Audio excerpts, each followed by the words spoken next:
ये मोदी जी ने ये बोला है कि ये माइनॉरिटी के हित में है, तो फिर माइनॉरिटी को कॉन्फिडेंस में लेके ही करते।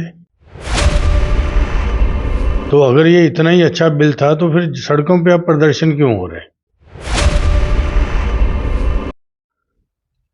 वैसे देखा जाए जिस तरह से फिर से ईडी की कार्रवाई हो रही है,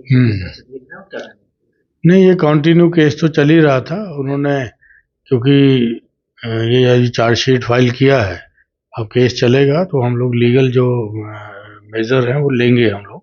लेकिन ये केस में कोई दम नहीं था कि इसको क्लोज कर चुके थे, उसके बाद इन्होंने फिर से उस केस को उभारा है, तो हम लोग लीगल लड़ाई लड़ेंगे, अपना जवाब देंगे कोर्ट के अंदर।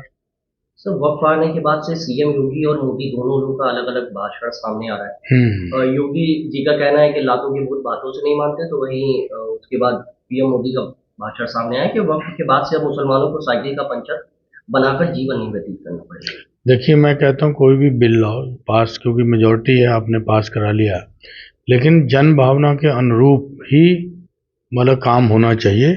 आप जो अगर वो कहते हैं कि उनको मोदी जी ने ये बोला है कि ये माइनॉरिटी के हित में है, तो फिर माइनॉरिटी को कॉन्फिडेंस में लेके ही करते। जेपीसी बनाई गई, जेपीसी के अंदर जो उन्होंने रिकमेंडेशन दिए, जो बाकी सदस्यों ने, उनके रिकमेंडेशन कहाँ इसके अंदर उन्होंने एंटरटेन किया उसको।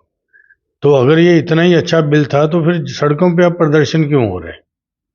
सर बंगाल में जिस तरह से वक्त के नाम पर हिंसा हो रही है, उसको लेकर इसके पीछे तो यही सांप्रदायिक पार्टी है। मैंने कल भी कहा, आज भी कह रहा हूँ। वक्त को लेकर आज सुप्रीम की सुनवाई बढ़ी है, उसको लेकर क्या स्टैंड है?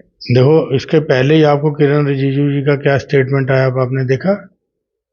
तो क्या है उसका मीनिंग? ये लोकतंत्र में ऐसा होता है कभी?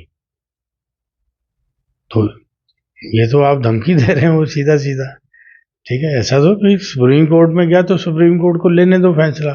सुप्रीम कोर्ट भी जो जानती है कि पार्लियामेंट की क्या शक्तियां हैं, सुप्रीम कोर्ट की क्या शक्तियां हैं, सुप्रीम कोर्ट भी तो जानती है, वो अपना निर्णय लेगी। तो उसको पहले से आप क्यों कहते हो कि भाई ऐसा करेंगे?